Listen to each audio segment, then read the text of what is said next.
먼저 교회에 관해서 하시는 말씀이죠. 고린도전서 12장 12절부터 13절. 자, 저희가 오늘 교회, 또 이제 목사, 집사, 이 주제에 대해서 좀 살펴보도록 하겠습니다.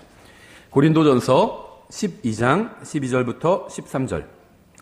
두 절인데요. 찾으셨으면 저희가 한번 다 같이 읽어보겠습니다.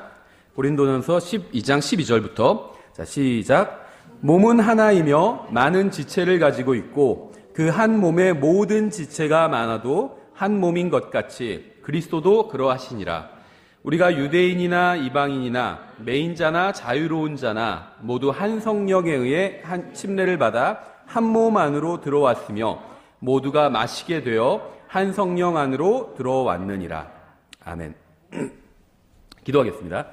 하나님 아버지, 주님께서 주신 말씀으로 인해서 감사드립니다. 주님께 간절히 간구드리오니 주님의 말씀을 주님의 백성들이 바르게 이해할 수 있도록 주님께서 도와주시기 원합니다.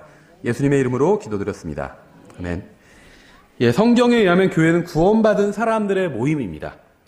구원받은 사람들은 모두 예수 그리스도 안에 모여 있습니다. 이것을 이제 성경은 그리스도의 몸이라고 부릅니다. 그리스도의 몸. 그래서 성경은 믿는 모든 사람들의 연합체인 그리스도의 몸을 교회라고 부릅니다. 그런데 성경에는 그리스도의 몸으로서의 교회만 나오는 것이 아닙니다. 믿는 사람들이 각 지역별로 모인 것도 또 교회라고 부릅니다. 그래서 성경은 이제 교회라는 말을 다양한 의미로 사용하고 있는데요. 이 교회라는 말의 가장 기본적인 의미는 모임이라고 보시면 돼요.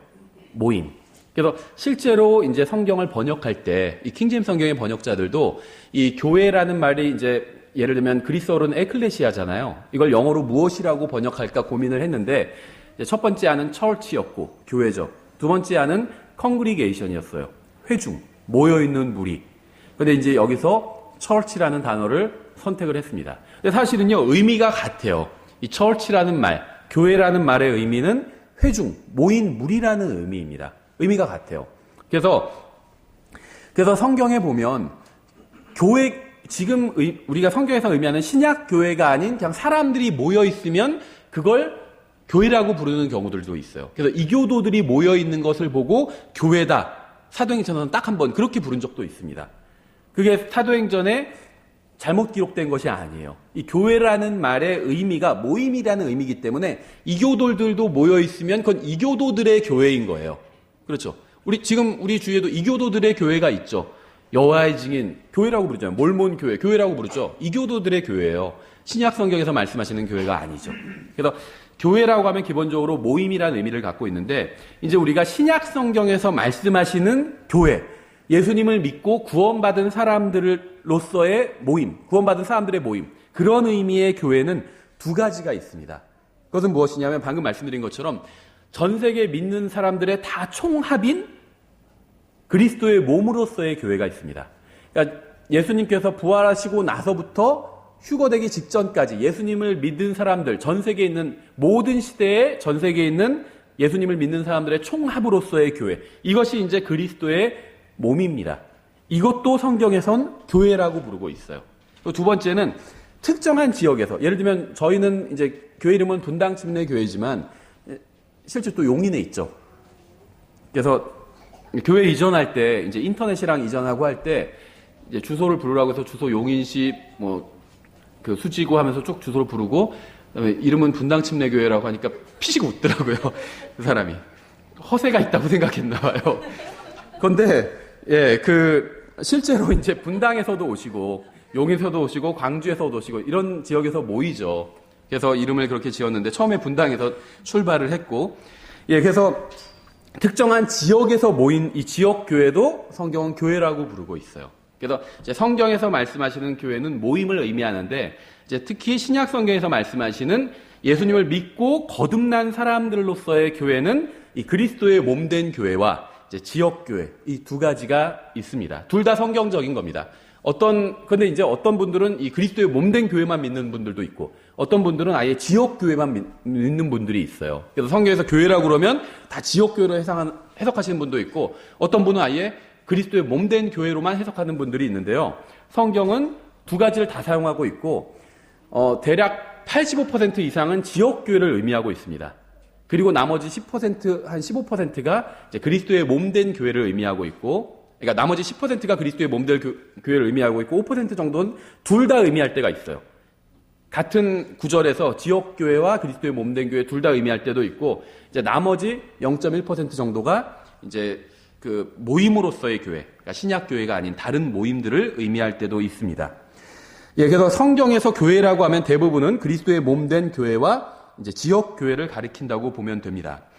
그리스도의 몸인 교회와 지역교회의 가장 큰 차이점은 그리스도의 몸은 눈에 보이지 않아요. 그렇죠? 다 모일 수도 없고 한꺼번에. 그냥 예수님을 믿으면 성령님이 그리스도의 몸 안으로 집어넣어 주십니다. 그래서 자동으로 교회 회원 가입이 됩니다. 그리스도의 몸된 교회는. 눈에 보이지도 않아요. 다 한꺼번에 모일 수도 없고. 그런데 지역교회는 거기에 반해서 눈에 보입니다. 그렇죠? 분당 침례교회, 이 지역교회잖아요. 지금 여기에 모여 있잖아요. 눈에 보여요. 그리고 이것은 자동으로 가입되는 건 아닙니다. 자기가 가입을 해야 돼요, 회원으로. 그렇죠. 그런 차이점이 있죠. 근데 이러한 차이점에도 불구하고 이 둘은 서로 굉장히 큰 관련이 있습니다. 이 그리스도의 몸인 교회는 항상 지역교회를 통해서 세상에 드러나고 일하게 된다는 겁니다. 그러니까 세상이 교회라고 인식하게 되는 것은 그리스도의 몸된 교회가 아니라 지역교회라는 거예요. 그렇죠. 예를 들면 이 지역교회가 잘못하면은 사람들이 교회에 대해서 손가락질하죠. 저희 교회가 예를 들면 잘못하고 막 크게 무리를 일으켜요. 여기서, 사회에서. 그러면 사람들은 교회를 욕하게 된다는 거죠. 그러니까 이 교회라는 눈에 보이지 않는 게 지역교회를 통해서 드러나게 된다는 거예요. 눈에 보이게 되고 실현된다는 겁니다. 그렇죠. 그래서 구원받은 모든 사람은 자동으로 그리스도의 몸된 교회에 속하게 됩니다. 그리고 영적으로 성장하고 주님을 기쁘시게 해드린 일을 하기 위해서는 반드시 지역교회에 속해 있어야 돼요.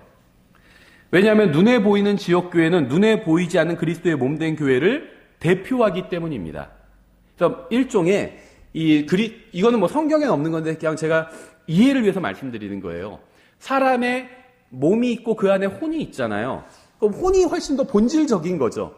몸에 비해서. 그렇죠. 혼이 나의 존재입니다.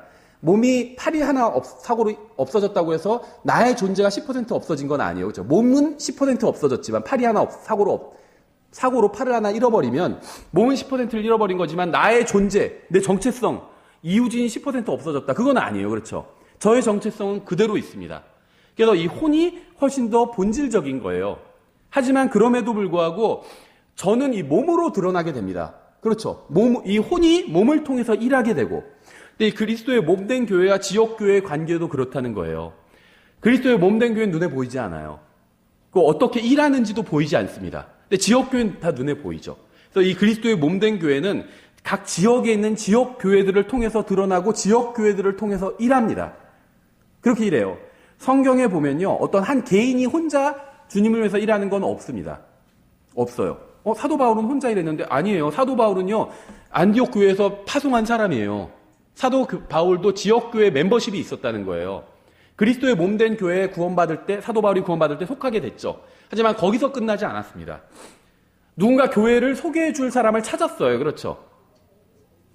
그래서 그 사람이 사도 바울을 데리고 안디옥 지역교회로 갔습니다. 그래서 사도 바울은 그 안디옥 지역교회 회원이 되었고, 안디옥 지역교회에선 가만히 보니까 바울이 훌륭한 사역자이기 때문에 그 사람을 파송한 겁니다. 우리를 대신, 안디옥 지역교회는 안디옥에 있을 수밖에 없잖아요. 우리를 대신해서 소아시아 전체에 복음을 전하라고 파송한 거예요.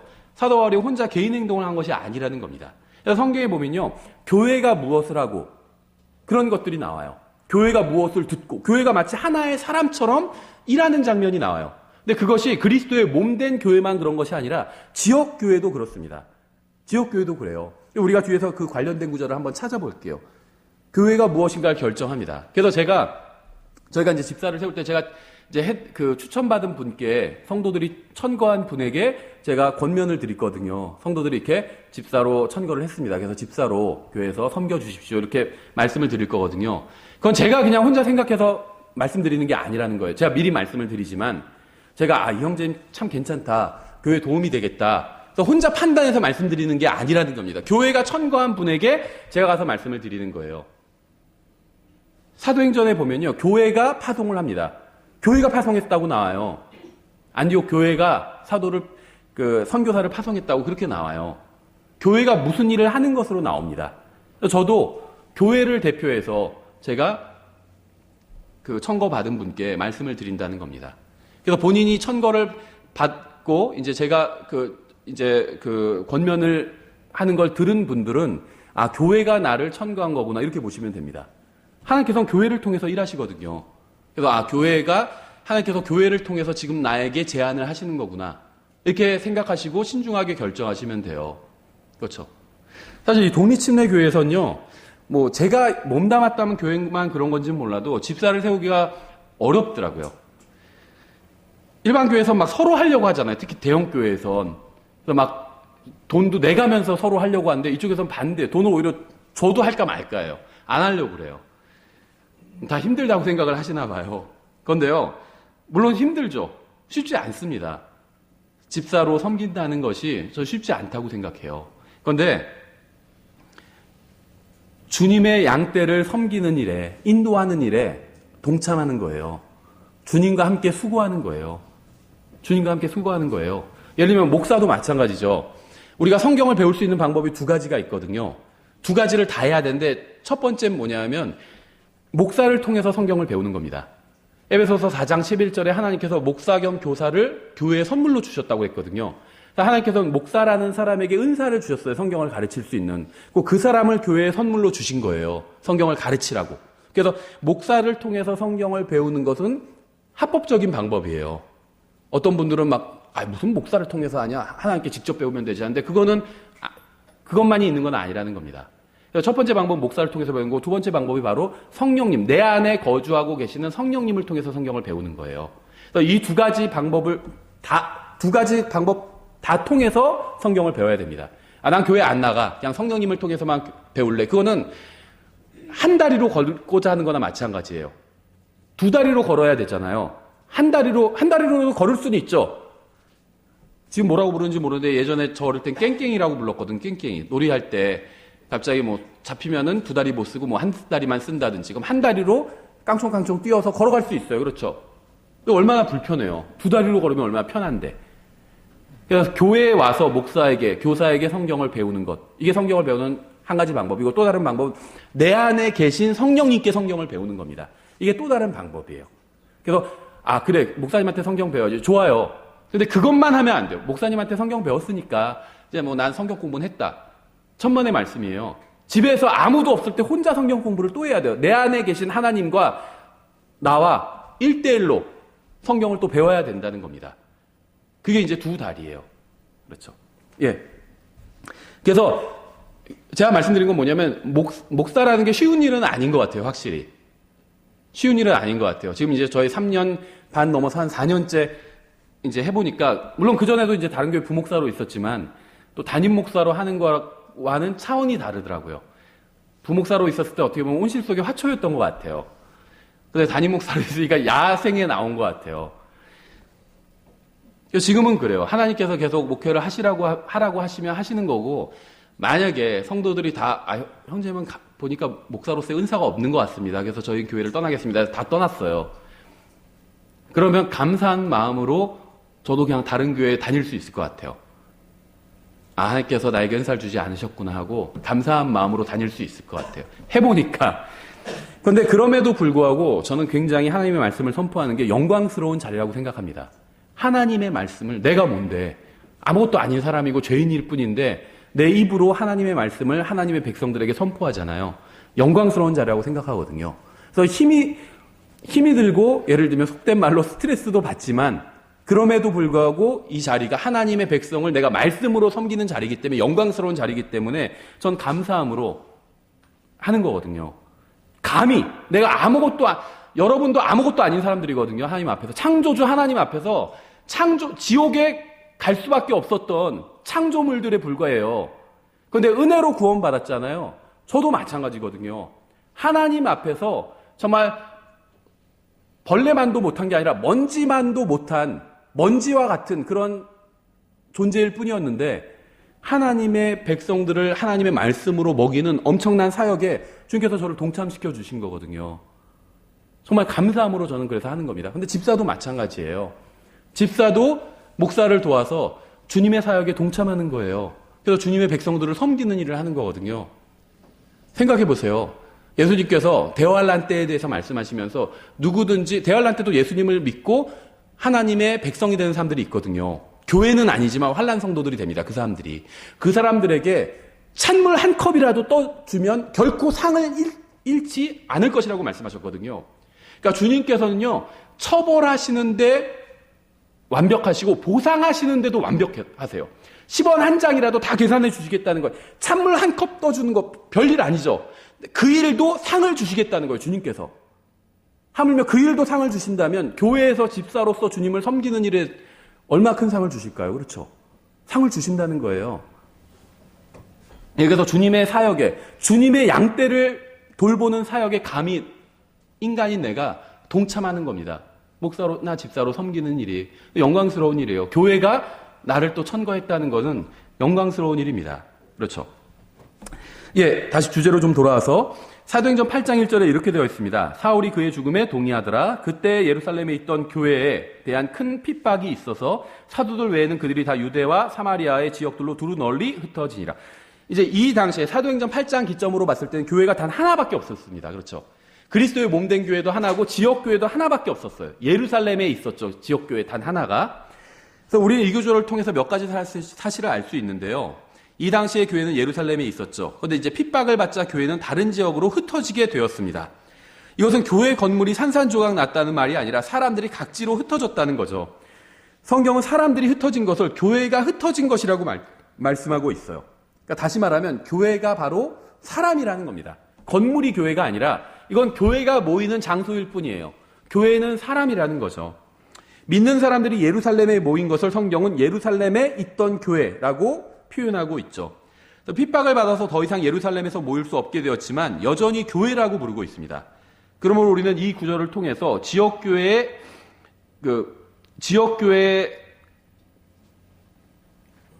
교회가 지역교회적인 성격을 가질 수 있고 동시에 그리스도의 몸된 교회의 성격을 가질 수도 있다는 사실을 알 수가 있죠.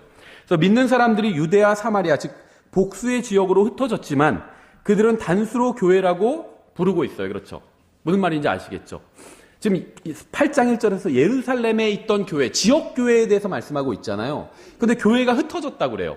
그럼 지역교회는 거기서 이제는 여러 개가 돼버린 거죠. 흩어져서 각지로. 그런데 교회라고 또 단수로 부르고 있다는 거예요. 그래서 그 사도행전 8장 1절에서 말씀하시는 교회는 1차적으로 지역교회고 2차적으로는 그리스도의 몸된 교회를 또 의미하고 있다는 겁니다. 그래서 이 지역교회를 중요하게 여기지 않는 분들이 있어요. 그리스도의 몸된 교회만 중요하게 여기고. 그런데 그렇지 않아요. 물론 그리스도의 몸된 교회가 본질적입니다. 마치 인간의 혼과 몸 중에 혼이 더 본질적인 것처럼 혼이 하늘나라나 지옥에 가게 되잖아요. 그렇죠. 혼이 훨씬 본질적이거든요. 몸이 건강하고 아름다운 것도 중요하겠지만 혼이 영적으로 건강하고 아름다운 것도 훨씬 더 중요한 일이라는 거예요. 훨씬 더 본질적인 일입니다. 하지만 이 혼은 항상 몸을 통해서 무엇인가 일을 할 수 있잖아요. 그렇죠. 혼자는 일을 할 수가 없어요. 혼은 몸을 통해서 일하게 된다는 거죠. 교회도 마찬가지라는 겁니다. 그리스도의 몸된 교회는 항상 지역 교회를 통해서 일한다는 겁니다. 100% 그래요. 성경에 보면. 그래서 우리는 그리스도의 몸된 교회는 내가 구원받는 순간 자동으로 속하게 되거든요. 지역교회는 자동으로 속하게 되지는 않아요. 근데 지역교회에 내가 속해야 그때부터 주님을 위해서 일할 수 있게 된다는 겁니다. 주님께서 지역교회를 통해서 일하시니까. 2절에 독실한 사람들이 스데반을 옮겨 장사 지내고 그를 위하여 크게 해도 아니라 사울로 말하건대 그가 교회를 크게 파괴하고 집집마다 들어가 남자 여자를 끌어다가 감옥에 넘겨주더라. 여기서요. 교회를 크게 파괴하고 이 말과 집집마다 들어가 남자 여자를 끌어다가 감옥에 넘겨주니라. 이게 같은 내용이에요. 그렇죠. 사울이 어떻게 교회를 파괴했죠? 각 개인이 사는 집집마다 찾아가서 믿는 사람들을 체포했습니다. 예를 들면 누군가 독재자가 와서 교회를 박해를 한다 하면 어떻게 하면 교회를 박해하는 것이냐? 믿는 사람들, 저희 교회 회원들 집집마다 찾아가서 다 끌어내서 체포하는 거예요. 그게 교회를 박해하는 거예요. 그렇죠. 믿는 자들을 개인의 집으로 찾아가서 믿는 자들 개인을 핍박했는데 성경은 이것을 보고 사울이 교회를 핍박했다 이렇게 말씀하고 있다는 거죠. 그래서 성경의 정의에 의하면 교회란 무엇일까요? 성경에 의하면 교회는 구원받은 사람들이 예수 그리스도 안으로 모인 것입니다.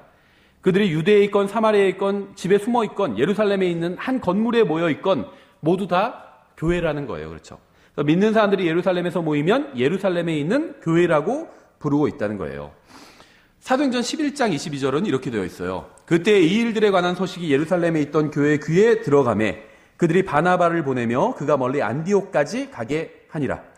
예루살렘에 있던 교회의 귀에 들어갔대요. 어떤 소식이. 한 사람처럼 쓰고 있는 거죠. 지역교회인데도. 그러니까 그리스도의 몸된 교회라고 그러면 그리스도께서 머리시고 거의 한 사람이라고 많이 생각을 하는데 지역교회라고 그러면 이걸 한 사람처럼 생각하지 않는 경우가 많이 있거든요. 근데 지역교회도 성경은 한 사람처럼 설명하고 있어요. 그렇죠. 이 구절을 봐도 건물이 교회가 아니라는 사실을 분명히 알 수 있죠. 건물엔 귀가 없습니다. 그렇죠. 지역교회엔 귀가 있어요. 하나님께서 보실 때는요, 우리 이 지역교회가 한 사람처럼 보이시는 거예요. 그래서 이 분당 침례교회의 귀에 들어가니라. 이런 표현이 될 수 있다는 겁니다. 그렇죠. 그래서 여기서 말하는 교회는 예루살렘이라는 지역에 모인 믿는 사람들을 의미하는 거죠. 23절. 그가 이르러 하나님의 은혜를 보고 즐거워하며 그들 모두에게 권면하여 그들이 마음의 작정을 하고 주께 붙어 있으라고 하니라. 이게 사역이죠. 성도들에게 권면해서 마음의 작정을 하고 결심을 해야 돼요. 주님께 붙어 있으라. 권면하는 것. 이게 사실 설교의 목적이거든요. 성경을 가르치는 목적이고 이게 사실은 말씀 사역입니다. 제가 할 일도 그거예요. 여러분들이 주님께 붙어 있게 하는 것. 이게 사역의 목적이에요. 바나바는 선한 사람이요 성령인과 믿음이 충만한 사람이더라. 많은 사람들이 주께 더해졌더라. 주님께 더해졌다고 표현하고 있죠. 사도행전 11장을 제가 인용했는데 2장을 보면 이렇게 되어 있습니다. 2장 47절에 하나님을 찬양하며 온 백성에게 호감을 얻으니 주께서 구원받아야 할 자들을 날마다 교회에 더하시니라. 이렇게 되어 있어요. 사도행전 2장에서는 주님께서 구원받은 사람들을 교회에 더해 주셨다고 하고 11장에서는 주께 더해 주셨다고 합니다. 믿는 자들이 어디에 더해졌죠? 주님께 더해졌죠. 그런데 주님께 더해진 것은 곧 교회에 더해진 것이라고 말씀하고 있죠. 그러니까 그리스도의 몸된 교회, 보이지 않는 교회. 이것이 주님의 몸이죠. 예수님을 믿는 사람들의 총합이 주님의 몸입니다. 그 머리는 예수 그리스도예요. 근데 그럴 뿐만 아니라 지역 교회의 머리도 예수 그리스도예요. 우리 교회의 머리도 예수 그리스도입니다. 그래서 우리 교회에 사람이 더해지는 걸 성경은 여기서도 지금 예루살렘 교회의 사람들이 더해진 거잖아요. 근데 이것을 성경은 주께 더해졌다. 다른 곳에선 교회에 더해졌다. 이렇게 표현하고 있다는 거죠. 동격으로 쓰고 있다는 거예요. 교회에 더해진 걸 주님께 더해졌다고 이렇게 표현하고 있다는 겁니다. 그렇죠. 지역교회에 대해서도 그렇게 말씀하고 있다는 거예요. 그리스도의 몸된 교회뿐만 아니라 지역교회에 사람이 더해진 것을 주님께 더해졌다. 이렇게 표현하고 있다는 겁니다. 그렇죠. 그래서 이렇게 지역교회는 가시적인 교회로 보이지 않는 몸된 교회를 세상에 드러내 보여주는 역할을 합니다. 그래서 보이지 않는 그리스도의 몸된 이 교회를 세상에 드러내는 역할을 지역교회가 한다는 거예요. 보이지 않는 하나님을 예수 그리스도께서 드러내 보여주셨잖아요. 그렇죠. 그래서 예수님의 몸을, 예수님을 본 사람은 하나님을 곧 하나님 아버지를 본 것과 똑같은 거잖아요. 그렇죠. 성경을 보면 예수님을 믿고 구원받은 사람은 성령님에 의해서 즉시 그리스도의 몸된 교회 안으로 들어갈 뿐 아니라 지역교회의 회원이 되었습니다. 구원받은 사람들을 예외적인 몇 가지 경우를 제외하고는 다 지역교회의 회원이 되었다는 거예요. 이 세상에는 수많은 단체가 있지만 하나님께서 가장 중요하게 여기는 단체가 바로 교회입니다. 교회는 하나님께서 특별한 목적을 가지고 세우신 단체예요. 그러므로 그리스도인이 하나님의 일을 하려면 반드시 지역교회에 속해 있어야 합니다. 성경대로 믿는 지역교회 회원이 되는 것은 단순한 선택사항이 아니라 이건 하나님의 명령이에요. 교회 목적에 대해서 저희가 좀 간단하게 살펴보도록 하겠습니다. 오늘 저희가 교회로 모였죠. 그런데 우리가 이렇게 모일 때마다 왜 모이는지 그 이유를 반드시 알아야 됩니다. 우리 이 세상에서 부르심을 받아 하나님을 섬기기 위해서 따로 떼어놓은 사람들이에요. 그러니까 구원 받은 사람들은 이 세상에서 하나님을 섬기기 위해서 특별히 구분된 사람들이라는 거예요. 우리가 구원으로 부르심을 받았고 또 세상적인 삶에서 분리되라고 우리는 부르심을 받았습니다. 그게 바로 교회라는 겁니다. 신약 성경에 보면 믿는 사람들이 지역교회로 모여서 무엇인가를 하는 것이 나옵니다. 그들이 무엇을 했는지를 보면 지역교회의 목적이 무엇인지 알 수 있어요. 먼저 믿는 사람들은 교회로 모여서 복음을 전했습니다. 사도행전 1장 8절에 오직 성령님께서 너희에게 임하신 뒤에 너희가 권능을 받고 예루살렘과 온 유대와 사마리아에서 그리고 땅의 맨 끝 지역까지 이르러 나를 위한 증인이 되리라 하시니라. 믿고 구원받은 사람들은 항상 언제 어디서나 복음을 전했고 이것이 가장 큰 관심사항이었습니다. 여러분은 무엇에 가장 큰 관심을 갖고 계시나요? 신약 성경에 나온 그리스도인들처럼 복음을 전하는 데 관심을 갖고 계시나요? 아니면 다른 데 마음을 온통 빼앗기셨나요? 현대인들이 가장 크게 관심을 갖는 게 뭔지 아세요? 돈이에요, 돈. 돈. 그렇죠. 너나 할 거 없어요. 구원받았든 구원받지 않았든 다 돈에 관심을 갖고 있습니다. 돈에 관심을 갖는 것 자체는 문제가 아니죠. 돈을 벌어야 되잖아요. 돈을 버는 건 잘못된 게 아니거든요. 근데 관심의 첫째 자리에 돈을 두면 이제 그건 잘못된 것입니다. 그렇죠. 그래서 저는요, 제가 구원받은 지 얼마 안 됐을 때, 그러니까 나이도 어리고, 영적으로도 어리고 할 때는, 저는 고등학교 1학년 때 구원받았거든요. 그때는 이해를 못했어요. 성경에서 예수님의 말씀, 많은 말씀을 이해 못했는데, 그 중에 제가 이해하지 못한 말씀이 뭐였냐면, 너희가 하나님과 만몬을 겸하여 섬길 수 없느니라. 그렇게 말씀하셨잖아요. 그게 이해가 안 됐어요. 하나님의 가장 큰, 어떻게 보면, 대적자, 라이벌, 이 세상에서는 마귀라고 생각했거든요. 그래서 하나님과 마귀를 겸하여 섬길 수 없다. 이렇게 해야지 맞다고 생각했습니다. 근데 나이가 좀 들고 보니까 또 신앙생활 하다 보니까 예수님께서 정말 정확하게 말씀하신 거예요. 사람들은요, 하나님이냐 마귀냐 이거 갖고 고민하지 않습니다. 그것으로 고민하는 사람은 아주 극소수에 불과해요. 거의 없습니다. 사람들이 고민하는 건요, 하나님이냐 돈이냐예요. 만몬은 돈이거든요. 네. 특히 구원받은 사람들도 그것으로 고민합니다. 하나님이냐 돈이냐. 이것으로 고민해요. 그런데 불행하게도 절대 다수의 사람들이 하나님이 아닌 돈을 선택해요. 교회에서도 그래. 구원받은 사람들도 하나님이 아니라 돈을 선택합니다. 이건 제가 따로 한 꼭지로 잡아서 설교를 하려고 합니다. 하나님이냐 돈이냐. 그리스도인들도 돈을 선택해요. 왜 누가 구원받은 사람이 누가 돈을 선택해? 하나님 선택까지. 하나님을 처음에 선택해서 구원은 받았어요. 근데 신앙생활 할 땐 하나님은 두 번째, 세 번째, 네 번째 자리고 돈이 항상 첫 번째 자리예요. 제가 나중에 설교하면서 그걸 예를 들어드릴게요. 오늘 주제는 그건 아니니까. 예. 구원받은 사람들은요, 신약 성경을 보면요, 하나님을 첫째 자리에 두었습니다. 그리고 항상 마음속에선 복음에 대해서 생각했어요. 저 사람은 하나님과 어떤 관계에 있을까? 하나님을 안 믿는 사람을 보면요, 아, 저 사람에게도 하나님을 소개해줘야겠다. 하나님을 첫째 자리에 둔 사람은 복음을 전해요. 사도행전에 보면요, 그냥 정상적인 그리스도인들은 항상 복음을 전했습니다. 근데 우리는 평범한 정상적인 보통 교회 다니는 사람들은 항상 복음을 전하지 않잖아요. 사실은 정상이 아닌 거예요, 그게. 우리는 항상 복음을 염두에 두면서 살지 않죠. 복음을 전하지 않아요. 누굴 보면은, 아, 저 사람은 영혼을 어디서 보내게 될까? 이 생각을 하지 않죠. 그렇죠. 사도행전에 나오는 사람들은 그 생각을 했어요. 사도행전에 나온 그리스도인들이 정상이고, 우리가 비정상인 거예요, 우리가. 먹고 살 궁리만 하고, 어떻게 하면 돈 많이 벌 수 있지? 이 생각만. 구원받은 사람들도 그래요.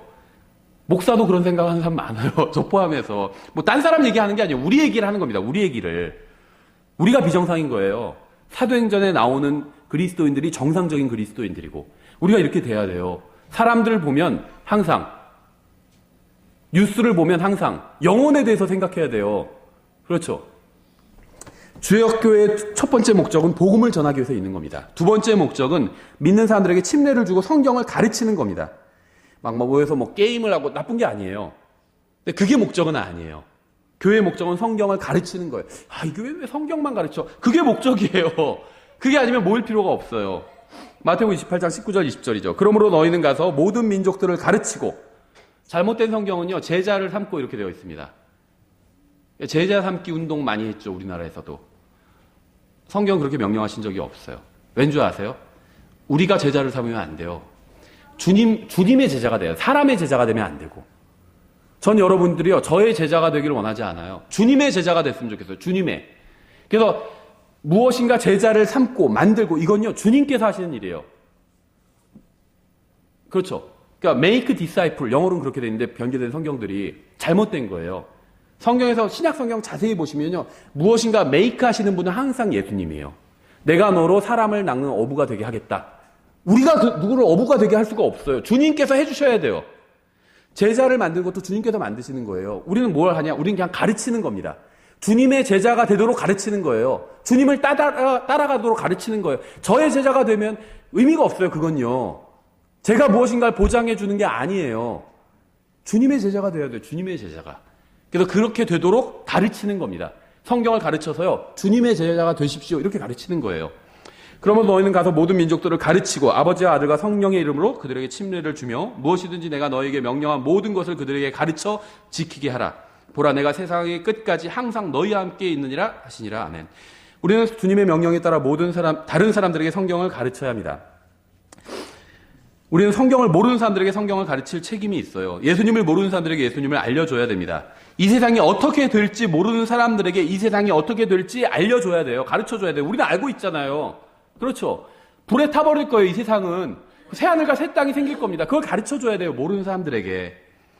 모든 아버지와 어머니는 성경 교사가 되어야 됩니다. 하나님께서는요, 아이들의 영혼을 교회 주일학교 교사가 아닌 부모에게 맡기셨어요. 주일학교는요, 성경에 없어요. 그렇다고 제가 주일학교가 잘못됐다, 우린 안 한다, 그런 말 아닙니다. 성경에는 없습니다. 본질적인 게 아니라는 거예요. 다만 도와주기 위해서 아이들에게 성경을 가르치고 부모를 돕기 위해서 주일학교가 있는 거고 주일학교 교사들이 있는 거예요. 근데 부모님들은 이걸 아셔야 돼요. 그리스도의 심판석, 구원받았다면 그리스도의 심판석 앞에 서게 되죠. 부모님들이, 아버지와 어머니가 서게 될 거예요. 그때 하나님께서는요, 여러 가지 질문하실 겁니다. 맡겨주신 것들을 어떻게 했는지를 물어보실 거예요. 하나님께서 우리에게 돈을 맡겨주셨죠. 어떻게 그 돈을 사용했는지. 시간을 맡겨주셨죠. 인생을 어떻게 썼는지 물어보실 거예요. 그 다음에 우리에게 영혼들을 맡겨주셨어요. 가장 우리에게 첫 번째로 맡겨주신 영혼이 뭔지 아세요? 누군지 아세요? 우리 자녀들이에요. 내 권위 아래 있잖아요. 그렇죠? 내 자녀를 내가 어떻게 교육하고 무엇을 입히고 무엇을 먹이고 다 내 마음에 달렸어요. 그렇죠? 다른 사람 누구도 참여할 수가 없습니다. 법적으로도 보장돼 있어요. 이 세상에서도. 하나님의 법에서도 마찬가지예요. 나에게 맡겨주셨거든요. 내가 이 아이에게 무엇을 먹이고 얘 맨날 짜장면만 먹어. 왜 짜장면만 먹을까요? 짜장면 사주니까 짜장면만 먹는 거예요. 그렇죠? 얘는 항상 콜라만 마셔. 왜 콜라만 마실까요, 아이가? 콜라를 사주니까 마시는 거죠. 아이의 입에 들어가는 건 부모의 책임이에요. 그렇죠? 부모가 주는 걸 먹습니다. 마찬가지예요. 아이가 무엇을 보는 것. 얘는 맨날 만화영화만 봐요. 그리고 막 성인들 가요만 봐요. 왜 그럴까요? 어렸을 때부터 그것만 보여주니까 그것만 보는 거예요. 그 책임이 부모에게 있다는 거예요. 부모에게. 아이가 무엇을 먹고 무엇을 보고 무엇을 듣고 부모에게 있어요. 그렇죠? 근데 이 세상 사람들, 특히 그리스도인 부모들도 잘못하는 것이 있는데요. 가장 크게 잘못하는 게 무엇인지 아세요? 아이의 육체만 생각한다는 거예요. 그렇죠? 좋은 거 먹이고 좋은 거 입히고. 그게 잘못된 건 아니죠. 그것도 중요해요. 좋은 음식 먹여야 되죠. 좋은 옷 입혀야 돼요. 그렇죠? 다 떨어진 거 입힌 거보단 깨끗한 옷 입혀야 되죠. 그리고 아이가 좋은 대학에 가서, 그러면 아이의 육체가 편하잖아요. 그렇죠? 좋은 대학에 가고 좋은 직장 잡고 돈 많이 버는 직업 갖게 하면 아이가 편하게 살 수 있잖아요. 그렇죠? 그런 데만 온 신경을 쓰고 있다는 거예요. 그래서 아이의 혼이 엉망이 되는 거예요. 하나님도 모르는 삶이 되는 거예요. 가장 중요한 걸 놓친 거예요. 하나님께서 무엇을 물어보실까요? 그리스도의 심판석에서. 아이를 맡겨주셨잖아요. 그 아이에 대해서 물으실 거예요. 아이에게 무엇을 주었는지 물으실 겁니다. 좋은 음식, 좋은 옷을 줬고 돈도 주고 아이에게 과외선생도 붙여줬는데 하나님의 말씀은 주지 않았어요. 그럼 그건 정말 잘못한 거예요. 아이에 대한 책임은요, 여러분 아이에 대한 책임을 목사에게 묻지 않으실 거예요. 주일학교 교사에게 묻지도 않습니다. 하나님께서는. 그 책임은 여러분 개인에게 있어요. 하나님께서 그걸 물어보실 거예요. 그때 뭐라고 답변하실 거예요? 우리 목사님이요, 아니면 우리 주일학교 선생님이요, 그걸 안 가르쳐줬어요. 하나님께서는 그런 사람 얘기하지 말라고 하실 거예요. 각자 자신에 대해서 직고하는 자리거든요. 그리스도의 심판석은. 네가 뭘 줬는지 아이에게, 하나님의 말씀을 줬는지, 날마다 공급해 줬는지, 적절한 말씀을 줬는지, 그렇죠. 영원히 있다는 거 가르쳐 줬는지, 예수 그리스도를 믿어야 구원받을 수 있다는 걸 가르쳐 줬는지, 그걸 물어보실 거예요. 저한테 뭘 물어보실 줄 아세요? 목사로서 저에게는 제가 성도들에게 하나님의 말씀을 가르쳤는지 물어보실 겁니다. 성도들에게. 그렇죠. 전 가르쳤잖아요. 영원히 있다고 가르쳤죠. 분명히 전 또 경고했잖아요. 좋은 대학에 나와도 예수님을 모르고 죽으면 아무런 소용이 없다고 저는 경고했죠. 가르쳤잖아요. 그렇죠. 여러분도 그걸 가르쳐야 돼요. 아이들에게. 네가 좋은 대학 가는 것도 중요해. 하지만 아무리 좋은 대학 나오고 좋은 직장을 잡아도 네가 죽어서 지옥에 가면 넌 정말 어리석은 사람인 거예요. 이걸 아이들에게 가르쳐야 돼요. 저는 여러분에게 가르쳤잖아요. 여러분이 그걸 배웠으면 아이들에게 가르쳐야 되는 거예요. 전해줘야 되는 거예요. 그렇죠. 그 책임이 여러분에게 있다는 거예요. 여러분, 좋은 교회를 선택하는 방법이 무엇인지 아세요? 좋은 교회를 선택하려면 두 가지를 고려해 봐야 됩니다. 첫째는 진리를 가르치는가예요. 아무리 다른 조건이 다 좋다 할지라도 진리를 가르치지 않는 교회는 가지 말아야 됩니다. 진리를 가르친다는 것은 하나님의 말씀을 가르친다는 거예요. 내가 하나님의 말씀을 배울 수 있는 교회에 다녀야 됩니다. 이것은 단순히 바른 성경을 믿느냐의 문제와는 차원이 다른 얘기예요. 그럼 킹제임 성경 믿는 교회 다니라는 얘기구나. 그런 얘기가 아니에요. 킹제임 성경을 믿어도 바르게 진리를 가르치지 않는 교회들이 있어요. 바른 성경을 믿고 사용하지만 진리를 가르치지 않는 교회가 있어요. 하나님의 말씀을 가르치는 교회, 내가 하나님의 말씀을 배울 수 있는 교회를 선택해야 됩니다. 이것이 좋은 교회를 찾는 첫째 판단 사항이에요. 둘째는 섬길 것이 있는 교회를 찾아야 됩니다. 여기 왜 이렇게 부족한 게 많아? 그런 교회가 좋은 교회예요. 부족한 걸 내가 섬길 수가 있잖아요. 내가 채워줄 수가 있잖아요. 그렇죠? 근데 교회에 갔더니 완벽해요. 내가 섬길 게 하나도 없어요.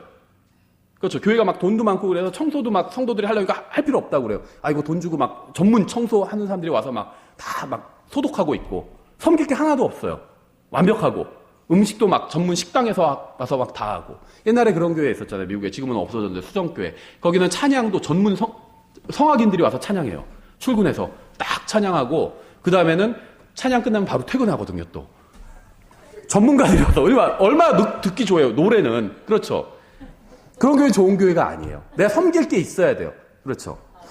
섬길 게 있는 교회. 부족한 점이 있는 교회를 찾아야 됩니다.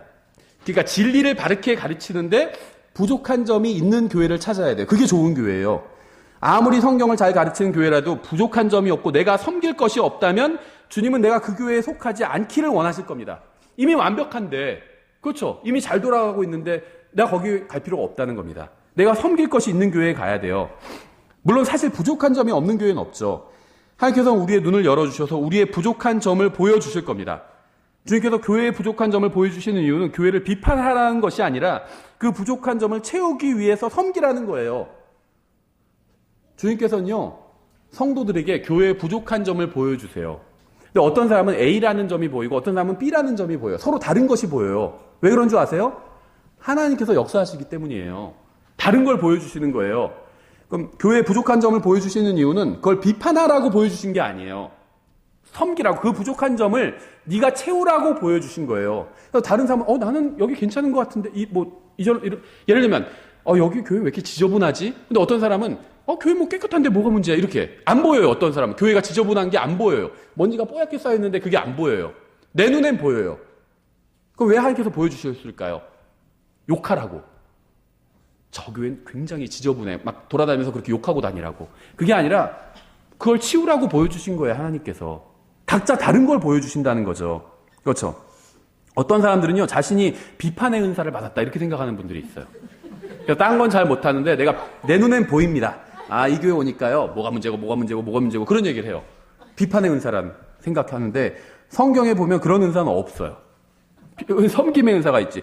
그건요, 성령님의 은사가 아니라 마귀가 주는 마귀의 은사예요. 왠지 아세요?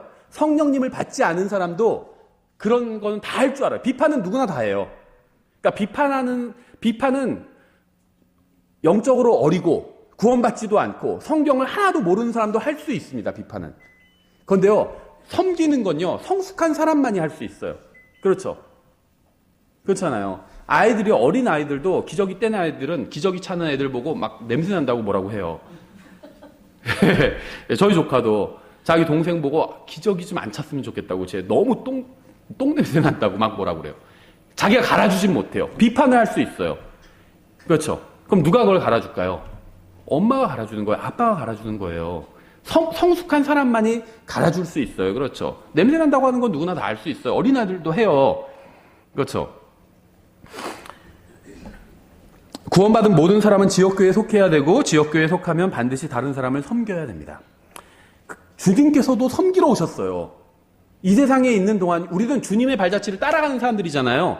근데 주님께서 이 세상에서 어떻게 하셨을까요? 섬기셨어요. 그렇죠? 하늘에 가선 영광을 받으셨습니다. 마찬가지예요. 우리도 이 지상에서 주님을 따라서 섬기면 하늘에선 영광을 받겠죠. 주님을 그게 따라가는 거예요. 주님만 따라가면 고생만 있구나. 고생만 있지는 않아요. 주님을 따라가면 주님께서 하늘로 가셨으니까 우리도 하늘에 가게 되잖아요. 하늘에선 영광이 기다리고 있어요. 근데 이 땅에서는 주님도 섬기셨다는 거예요. 주님이 섬기셨는데 내가 뭔데 섬김을 받으려고만 한다면 그건 굉장히 잘못된 거죠. 주님도 섬기셨는데 우리도 섬겨야 되는 거예요. 그렇죠? 군대에서도 딱인데 대대장이 청소하는데 나머지 중대장 가만히 있을까요? 가만히 있을 수가 없어요. 대대장이 하면 자기도 빗자루 들고 할 수밖에 없어요. 그렇죠? 주님께서, 우리 구원의 대장이신 주님께서 섬기고 계신데 우리도 섬겨야 돼요. 누구 하나 예외인 사람이 없습니다. 그렇죠? 자기는 남 섬김을 받아야 되겠다 이렇게 생각한다면 그건 영적으로 너무 어린 거예요. 따라서 섬길 것이 있는 교회, 섬겨야 될 부분이 눈에 보이는 교회가 좋은 교회입니다. 교회를 선택할 때 고려하지 말아야 될 부분은 무엇인지 아세요? 여러 가지가 있지만 가장 중요한 것 중에 하나는 자녀를 위해서 교회를 선택하는 어리석음을 범하지 말아야 돼요. 킹제임 성경 진영에서도 많이 봤어요. 자녀를 위해서. 교회에 유아시설이 많이 없고 활성화되어 있지 않아서 일반 개신교를 떠난 분들도 있어요. 그래서 본인들은 그냥 인터넷으로 킹제임 성경 교회 설교 들으면 된다 이런 분들도 있었어요. 아까도 말씀드렸지만 자녀를 바르게 인도해야 될 사람은 학교 선생도 아니고 주일학교 교사도 아니고 교회 목사도 아닙니다. 사회도 아니에요. 내 자녀가 죽어서 지옥에 간다면 그 책임은 물론 그 본인에게 있겠죠. 두 번째는 부모에게 있어요. 교회 목사나 사회의 책임이 있는 게 아니에요. 그렇죠? 말씀드린 것처럼 자녀를 진리로 인도하고 자녀에게 하나님의 말씀을 가르쳐야 될 사람은 바로 아버지와 어머니입니다. 여러분이 먼저 진리를 배워서 진리 위에 바로 서야 돼요. 그래야 자녀에게 가르쳐 줄 수 있어요. 비행기에서도요, 정말 이 영적 진리가 그대로 적용이 돼요. 저는 이게 굉장히 중요한 영적 진리라고 믿거든요. 비행기가 위급 상황일 때 여러 가지 경우가 있겠지만 그때 위에서 산소 호흡기가 떨어지잖아요. 그렇죠? 줄 쫙 열려 있는 거. 자동으로 탁탁 떨어집니다. 그게. 그렇죠? 그러면 거기에 어떻게 하라고 나오는지 아세요? 아이를 옆에 데리고 있는 경우에는 부모가 생각해보세요. 아이에게 먼저 연결해주고 그 다음에 내가 해야 될까요? 아니면 내가 먼저 하고 아이에게 연결해줘야 될까요? 본인이 먼저 해야 돼요. 본인이 먼저 착용하고 그 다음에 아이에게 연결해줘야 됩니다. 굉장히 중요해요. 왜냐면요, 아이를 생각해서 먼저 연결해주면 아이는 일단 살죠. 그런데 나는 이미 잘못된 그 공기를 들이마셔서 치명상을 입을 수도 있어요. 그래서 내가 그걸 연결할 힘이 없을 수도 있어요. 그래서 내가 먼저 해야 돼요. 그래서 충분히 산소 공부를 받아야 돼요. 그리고 바로 아이를 연결해줘야 돼요. 내가 먼저 하는 게 중요해요. 그래서요, 여러분이 항상 여러분의 가정에서 가장 중요한 건 누군지 아세요? 아이가 아니에요. 그건 세상이 가르치는 거예요. 엄마와 아빠예요. 부부예요. 부부가 가장 중요합니다. 그 관계가. 그리고 부부가 먼저 하나님 앞에서 바르게 서야 돼요. 그리고 나서 아이가 하나님 앞에 서도록 도와줄 수 있는 거예요. 아이는요, 혼자 쓸 수가 없어요. 그래서 아이인 거예요. 부모가 도와줘야 돼요. 부모는 그러라고 하나님께서 만드신 존재예요. 아이들을. 그리고 그 아이들을 부모의 권위 아래에 둔 거고, 부모가 먼저 하나님 앞에서 바르게 서야 돼요. 그냥 교회만 데리고 오면 뭐 되겠지. 천만의 말씀이에요. 교회는요, 정확히 말하면 아이들을 교육하는 기관이 아니에요. 부모를 교육하는 기관이에요, 교회는. 부모에게 하나님의 말씀을 가르치면요, 부모가 집에서 날마다 아이들에게 하나님의 말씀을 가르쳐야 돼요. 생각해 보세요. 일주일에 하루 1시간 성경 교회에서 배웠다고 해서 아이가 바르게 설 수 있을까요? 불가능해요. 매일 아이는 하나님의 말씀을 배워야 돼요. 매일. 그렇죠? 부모에게 배워야 돼요. 부모에게 집에서 배워야 돼요.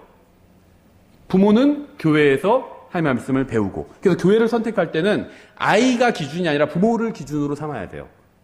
부모가 성경을 배울 수 있는 교회. 그래서 부모가 배우면 그 다음에 아이에게 가르쳐야 돼요. 그렇죠.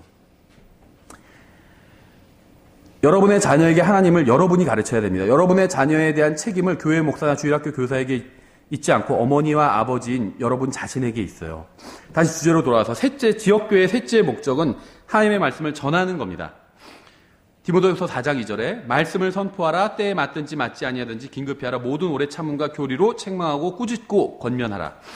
사도행전 20장 7절에 주의 첫날에 제자들이 빵을 떼려고 함께 오니 바울이 이튿날 떠나려고 준비한 채 그들에게 말씀을 선포하며 계속해서 한밤중까지 말을 하니라.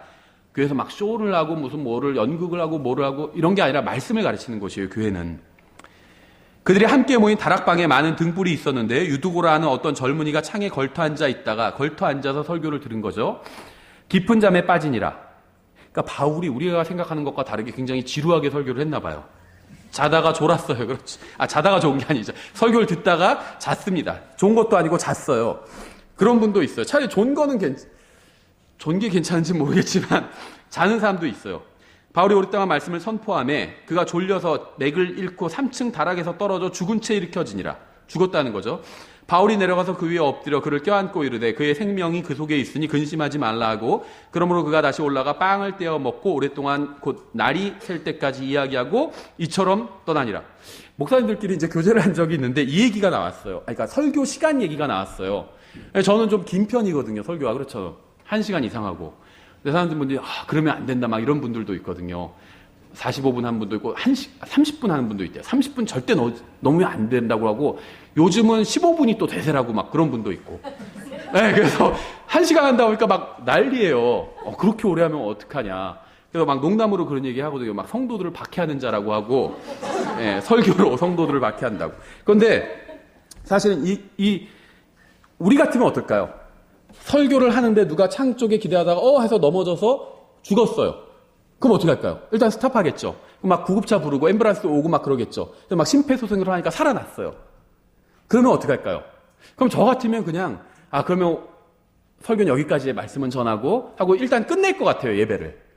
바울은 안 그래요. 심폐소생으로 살아났으니까 그래 살아났네. 다시 설교해요. 밤늦게까지.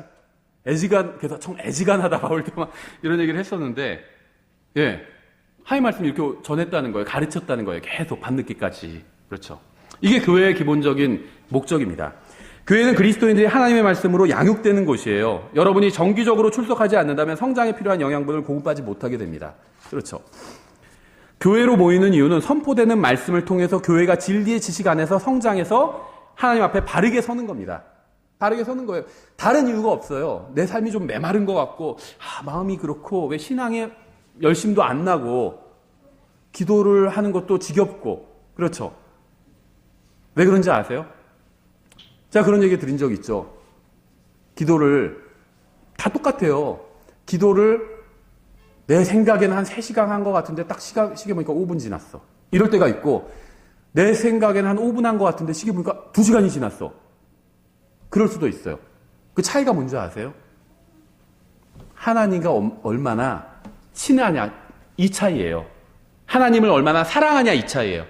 하나님을 사랑하면 기도를 아무리 길게 해도 지루하지 않아요. 근데 하나님을 사랑하지 않으면 지루해요, 기도가. 이거나 똑같아요. 저는 항상 이런 예를 들거든요.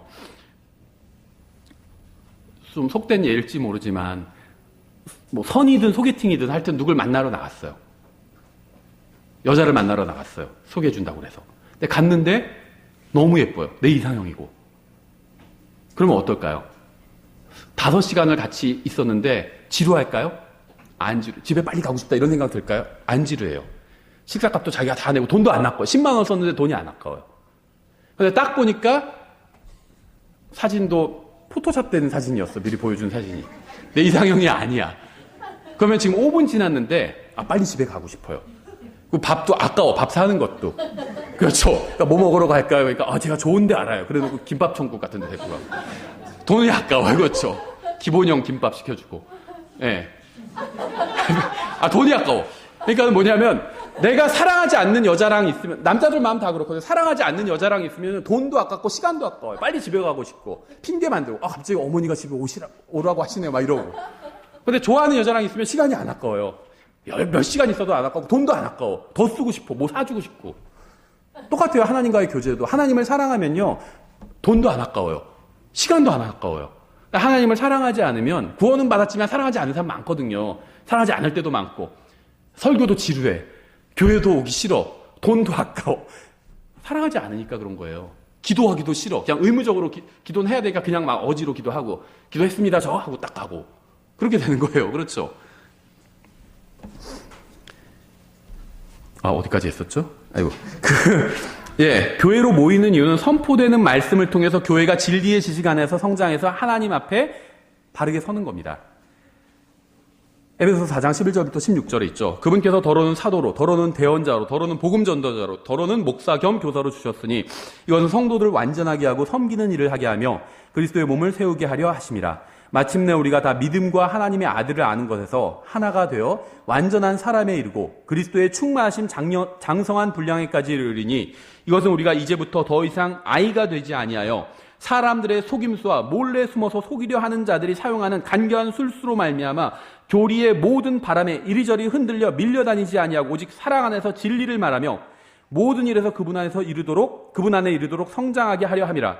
그분은 머리시니 곧 그리스도시니라. 그분으로부터 온 몸의 각 부분의 분량 안에서 효력 있는 일에 따라 모든 마디가 공급하는 것에 의해 꼭 맞게 함께 결합되고 들어차서 몸을 자라게 하여 사랑 안에서 스스로를 세우느니라. 여러 가지 말씀하고 있는데요. 영적으로 성장하면요, 사람들이 속이는 것, 마귀가 속이는 것에 속아 넘어가지 않게 된다는 겁니다. 속아 넘어가는 게 뭔지 아세요? 사기당한 거잖아요. 그렇죠? 사기당해서 무슨 사기, 뭐 폰지 사기, 무슨 사기, 막 사기들도 종류가 많잖아요. 잘 모르지만 사기도 종류가 많죠. 누가 속아 넘어가죠? 사기꾼들한테 속아 넘어가면 어떻게 되죠? 귀중한 재산을 잃어버리게 되잖아요. 대부분 그렇죠.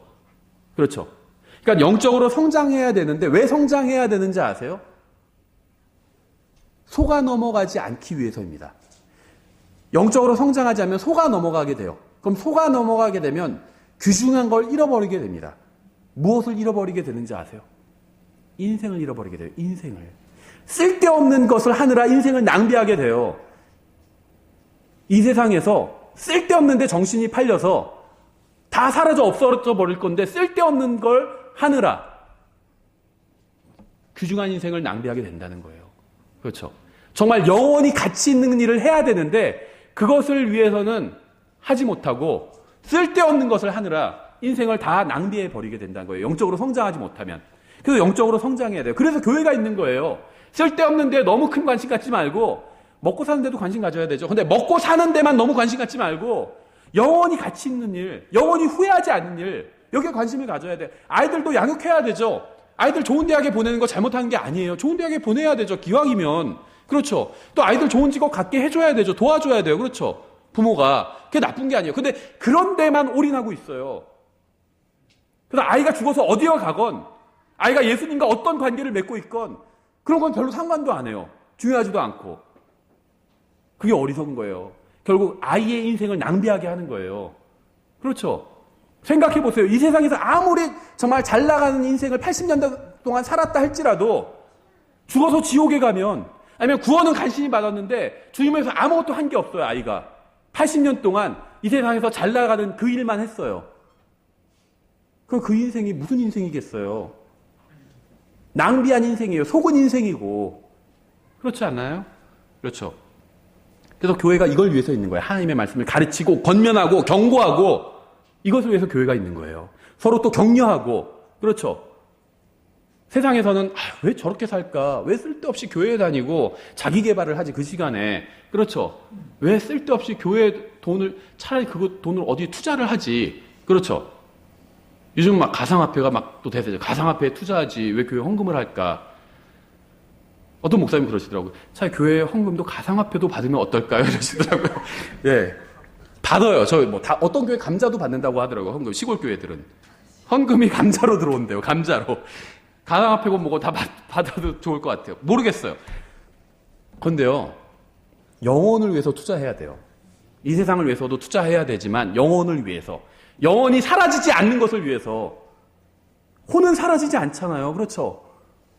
복음을 위해서 전해야 되는 거예요. 영혼을 위해서 투자해야 돼요. 아이에게도 그걸 가르쳐야 되는 거예요. 네가 이 세상에서 다른 사람들 이기고 경쟁해서 이기고 잘 먹고 잘 살고 이런 것만 가르치지 말고 저 불쌍한 사람들에게 너는 복음을 전해야 돼. 그걸 가르쳐야 되는 거예요. 그렇죠. 하나님과 어떻게 하면 교제를 나눌 수 있는지 가르쳐야 돼요. 근데 왜 못 가르치는지 아세요?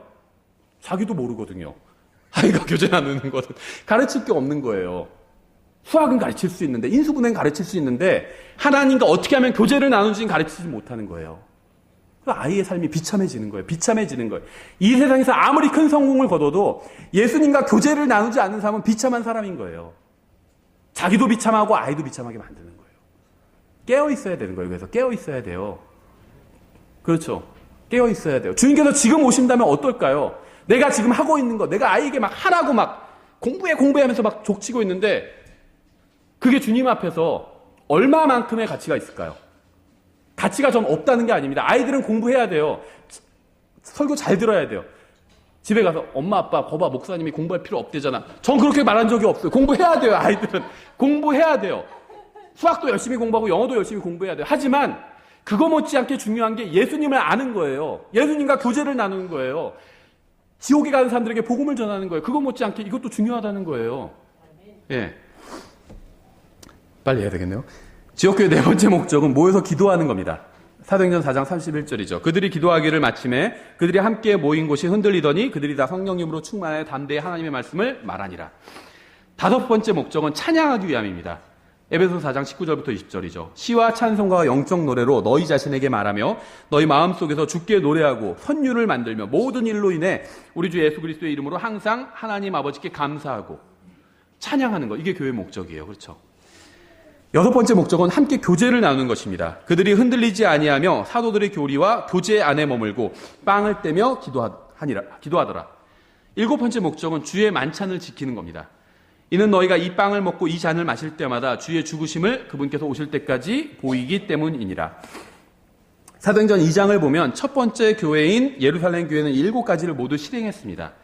구원받지 못한 사람들에게 복음을 전했고 침례를 주고 성경을 가르쳤고 또 주님의 만찬을 지켰고 말씀을 전파했고 기도했고 하나님을 찬양했습니다. 사도행전 2장에 나온 예루살렘 교회가 한 게 이게 다 나와요.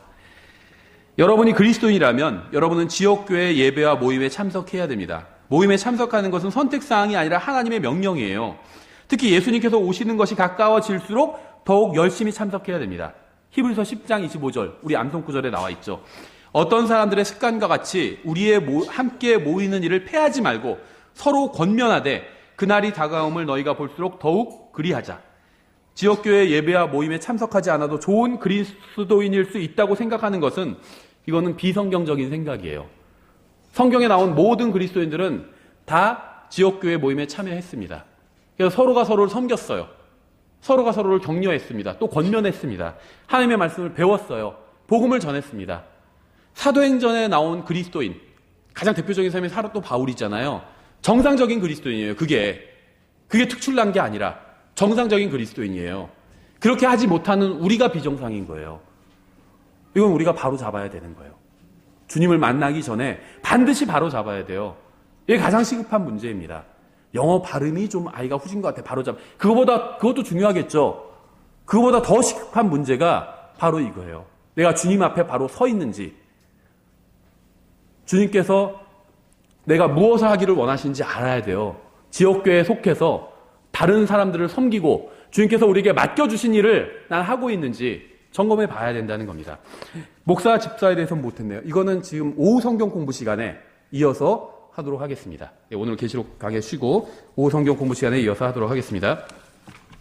기도하고 찬송하고 마치겠습니다. 기도하겠습니다. 하나님 아버지, 주님께서 저희를 구원해 주실 뿐만 아니라 또 주님의 몸으로 삼아 주셔서 주님의 영광스러운 그 사역에 참여시켜 주셔서 감사드립니다. 지금 저희가 집사로 세울 사람들을 찾고 있습니다.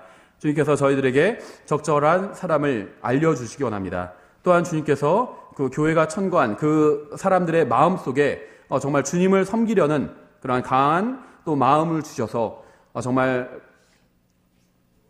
주님께서 주신 기회, 섬김의 기회를 또 잘 활용해서 정말 주님께 큰 또 보상을 받는 또 그런 일이 될 수 있도록 주님께서 역사해 주시기 원합니다. 감사드리며 예수님의 이름으로 기도드렸습니다. 아멘. 예, 다 같이 일어나셔서 찬송가 476장 주님께 찬양 드리겠습니다.